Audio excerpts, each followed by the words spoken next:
74 வயசுல 45 நாள் night shoot. Rajini சாரெல்லாம் சான்ஸே இல்லை. கூலி லோகேஷ் கனகராஜ் ஓப்பன் டாக். நீயா நானா கோபிநாத் தனது யூடியூப் சேனலில் லோகேஷ் கனகராஜை எக்ஸ்க்ளூசிவாக பேட்டியளித்த வீடியோ ட்ரெண்ட் ஆகி வருகிறது. அடுத்த மாதம் ஆகஸ்ட் 14ஆம் தேதி அரங்கங்களை அதிரவிட காத்து கொண்டிருக்கும் சூப்பர் ஸ்டாரின் கூலி படம் வெளியாகிறது.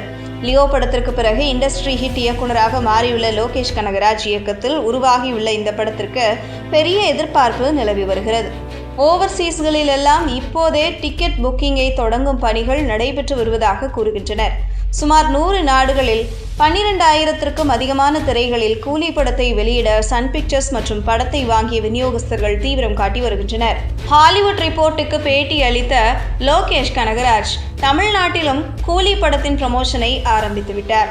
45 நாட்கள் சூப்பர் ஸ்டார் ரஜினிகாந்த் இந்த வயதிலும் படப்பிடிப்பில் கலந்து கொண்டதே தனக்கும் தனது டீமுக்கும் பிரமிப்பாக இருந்தது என்றார். 74 வயதில் நானெல்லாம் எழுந்து நடப்பேனா என்றே தெரியாது. ஆனால் சிங்கம் மாதிரி ஷூட்டிங் ஸ்பாட்டில் சூப்பர் ஸ்டார் ரஜினிகாந்த் நள்ளிரவு 2 மணி வரைக்கும் ஆக்ஷன் காட்சிகளில் நடித்து மிரட்டியிருக்கிறார். 45 நாட்கள் அவரை வைத்து நைட் ஷூட் எடுத்து முடித்திருக்கிறேன். அவர் மட்டுமில்லை, நாகார்ஜுனா சார், உபேந்திரா சார், ஸ்ருதிஹாசன் என பலரும் நைட் ஷூட்டிங்கில் எந்த ஒரு தயக்கமும் காட்டாமல் நடித்து கொடுத்தனர். இந்த வயதில் நள்ளிரவு நேரத்தில் ஷூட்டிங்கில் ரஜினி சார் நடிப்பதை பார்த்தால் நானெல்லாம் ஒண்ணுமே இல்லை என்று தோன்றும். இன்னமும் அதிக வேலை பார்க்க வேண்டும் என்கிற உத்வேகம் அவரை பார்த்தாலே ஆட்டோமேட்டிக்காக வந்துவிடும் என லோகேஷ் கனகராஜ் சொல்ல ரசிகர்கள் கூஸ் பம்ப்ஸ் ஆவது நிச்சயம். 1% அதிகபட்சம் இந்த படத்தின் கிரீன் மேட் பயன்படுத்தி இருப்பேன். முழுக்க சிஜியே இல்லாமல் ரியல் ஸ்டண்ட் மற்றும் லொகேஷன்களில் படமாக்கப்பட்ட படமாக கூலி வெளியாக காத்திருக்கிறது.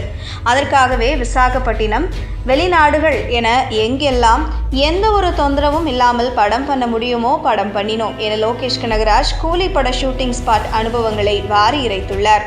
சூப்பர் ஸ்டார் ரஜினிகாந்த் கர்நாடகாவில் பஸ் கண்டக்டராக இருந்தார் என்பது அனைவருக்கும் தெரிந்த ஒன்றுதான். லோகேஷ் கனகராஜின் அப்பா டிரைவர் என்பது குறித்த தகவலையும் கோபிநாத்துக்கு அளித்த பேட்டியில் ரிவீல் செய்துள்ளார். இதெல்லாம் ஆடியோ லான்ச்சில் பேச வைத்திருந்தேன் என்பதையும் செம்ம கியூட்டாக லோகேஷ் கூறியுள்ளார். கூலி திரைப்படம் கண்டிப்பாக LCU கிடையாது என்றும் இந்த படத்தில் கமல்ஹாசன் நடிக்கவில்லை, குரல் கொடுக்கவில்லை என தெளிவுபடுத்தியிருக்கிறார் லோகேஷ் கனகராஜ். கண்டிப்பாக இது சூப்பர் ஸ்டார் ரசிகர்களுக்கான மெகா ட்ரீட்டாக அமையும் என்று லியோ படத்தில் தனக்கு எதிராக கிளம்பிய ட்ரோல்களுக்கு கண்டிப்பாக இந்த படம் பதில் சொல்லும் என்றும் அவர் கூறியுள்ளார்.